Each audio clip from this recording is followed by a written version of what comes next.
Good morning, fellow disciples. We have been looking at some of the appetites that God has put into us, and we're looking at how we can use them in the best ways possible. The first week we looked at this appetite that we have for fellowship with God, for having a friendship with God. And this week we're focusing on the appetite that we have for pleasure. And when we look at the beginning, at the Garden of Eden, we see that God didn't just create any ordinary run-of-the-mill garden. No, it was a garden that was just beyond measure. Everything in it was perfect. That you could take a walk through this garden and just enjoy taking in everything, because God has given us 5 senses to use for our enjoyment.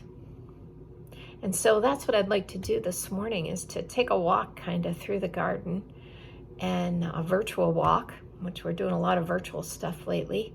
But I'd like us to take a virtual walk together and focus in on those senses that God has given to us.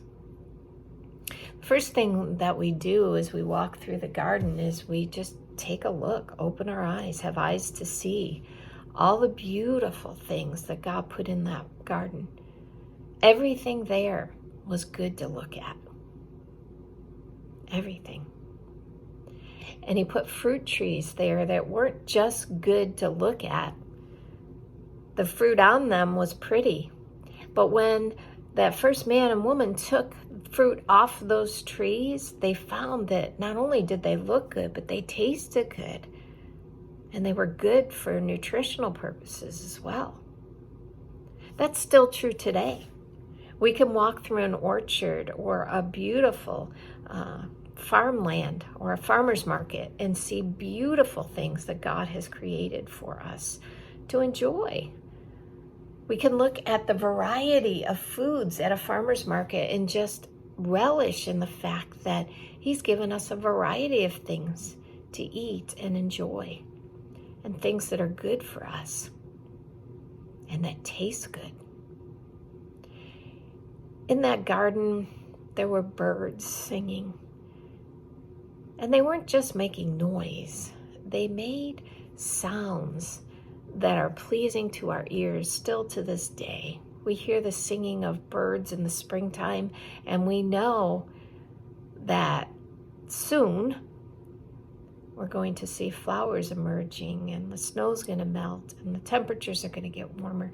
These birds signal things to us. Our ears are tickled when we hear the sounds of birds. And God went even further in his creation and gave people the gift of music, so that we can enjoy the sounds that they make. God didn't just create a few flowers.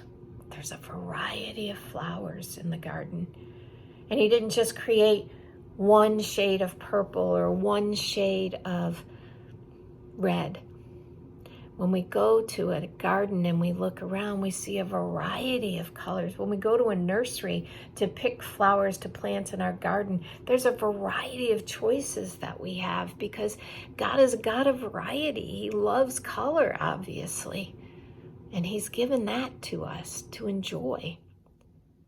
But not only is there a variety of things to please our eyes, but when we pick flowers and we raise them to our noses, we get a variety of scents for us to inhale and to smell, all the different ways that a lilac smells opposed to the way a rose smells or a carnation.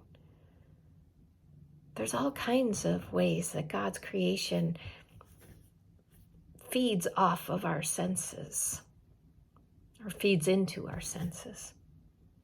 And then there's that sense of touch and feel. And we look at the coverings that God has put on each of his creatures. Our human flesh enjoys the feel of a lamb's wool. Our human flesh enjoys the way that people craft a cow's hide into shoes and boots to keep us warm and our feet comfortable.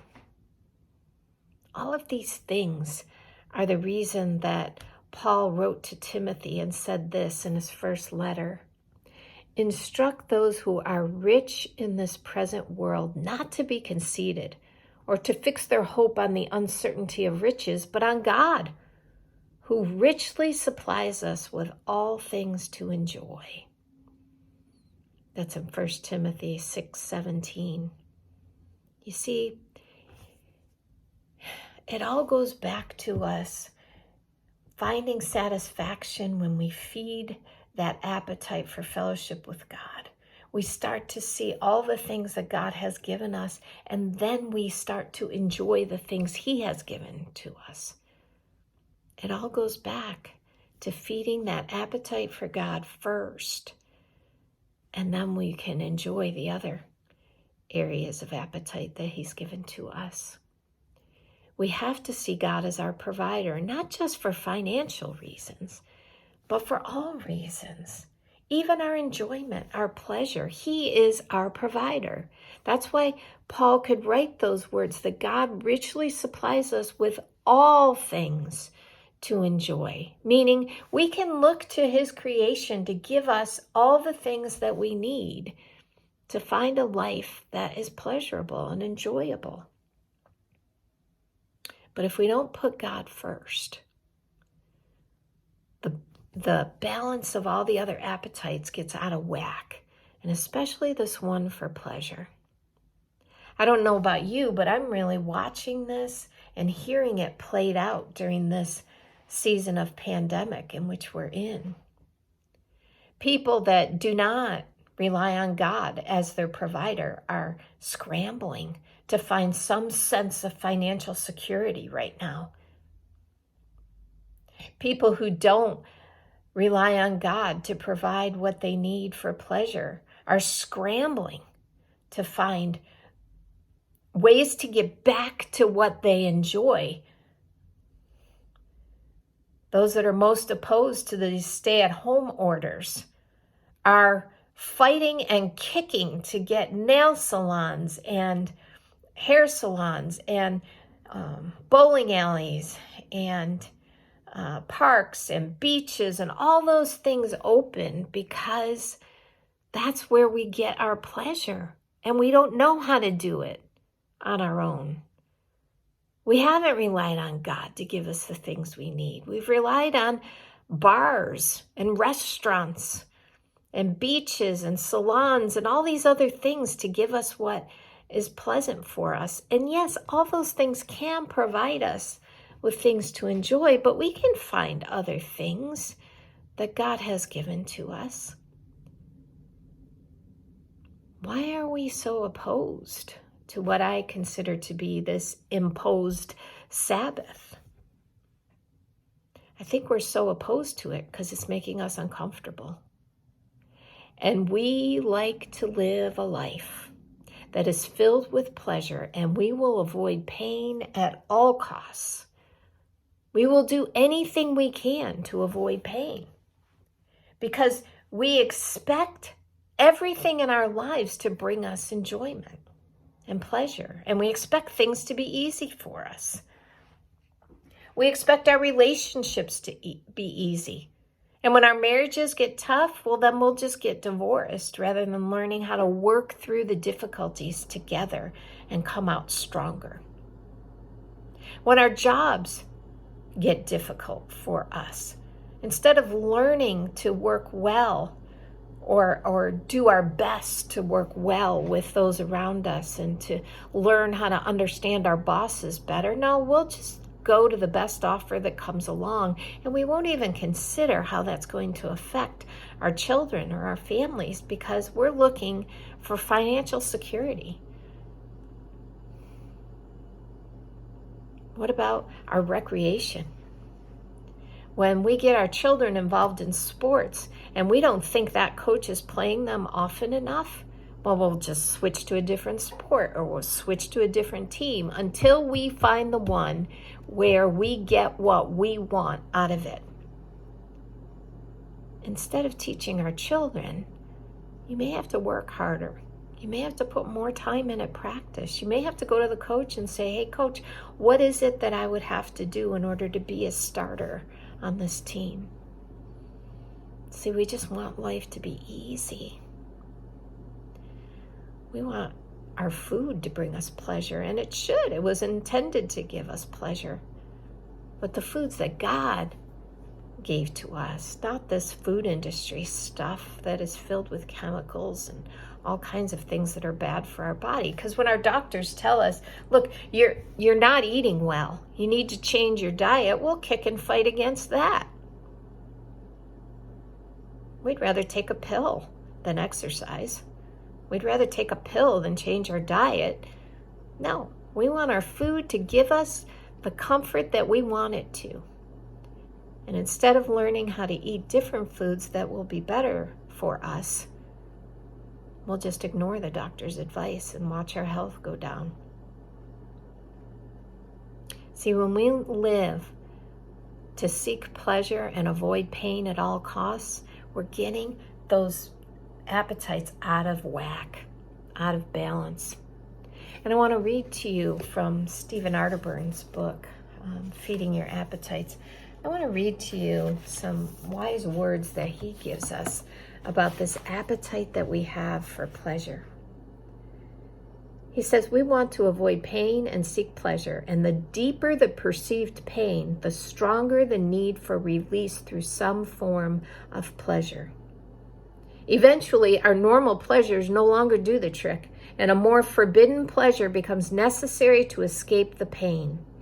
We move easily from natural and healthy pleasures to affairs, illicit sex, spending beyond measure, or drugs when normal or more accepted pleasures just don't cut it anymore. These behaviors serve us in some very significant ways. They provide relief or diversion from pain. They provide temporary escape from reality.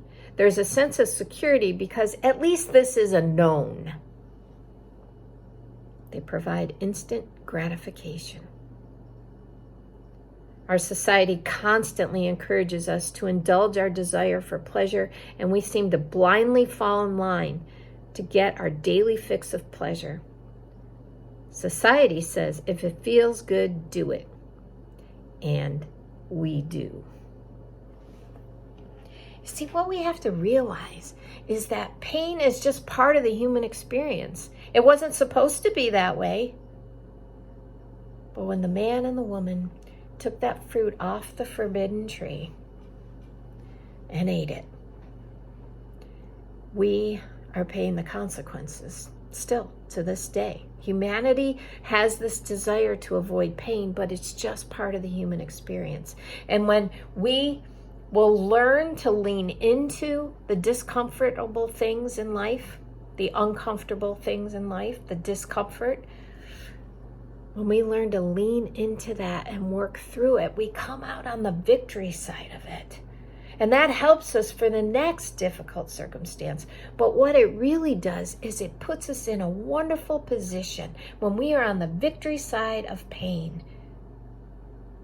We are in the best opportunity and we are in the best place that we can possibly be to help those around us that are going through painful times in their own lives. See, it's all about being positioned to help others and to appreciate what we have. And so today we've looked at the ways that we sometimes work to avoid pain instead of working through it. We've looked at the pain, the ways that we abuse this appetite for pleasure. And tomorrow, when we get together, I'm going to talk about healthy ways for us to feed this appetite, this God-given appetite for pleasure. So I hope you'll come back and be a part of that. See you tomorrow.